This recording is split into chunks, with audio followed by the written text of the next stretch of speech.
Masal atölyelerine düzenli olarak katılım sağlayan öğrencilerimize Büyükşehir Belediye Başkanımızın hediyesi olan bisiklet dağıtım törenine hoş geldiniz. Tabii şu anda özel bir tesisin önünde bulunuyoruz.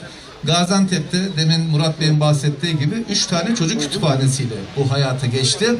Çocuklara erken yaşta bu alışkanlığı verebilmek adına güzel bir organizasyon oldu. Bu organizasyonlar durduk oturduk yerde olmuyor.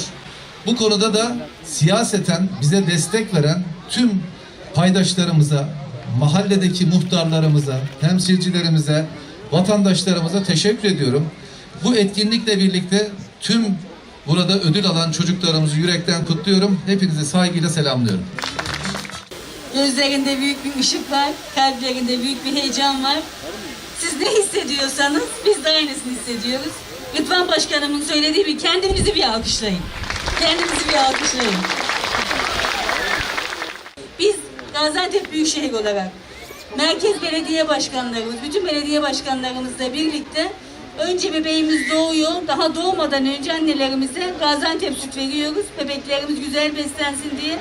Sonra hoş geldin minik hemşerim diyoruz. Sonra çocuk kütüphaneleri, mahalle kreşleri açıyoruz. Okul başladığı zaman da Milli Eğitim Müdürümle birlikte her kademesinde sizler için ne yapılması gerekiyorsa onu yapıyoruz. Çocuk dostu Gaziantep için, yükselen Gaziantep için hep birlikte daha güzel okumaya devam edeceğiz. Sayın Valime ve bütün katılımcılara çok teşekkür ediyorum. Hepinizi sevgi ve saygıyla selamlıyorum. Hoş geldiniz. Ben okuyorum, Gaziantep okuyor da bir idealimiz vardı. Şehrin tamamen okuması.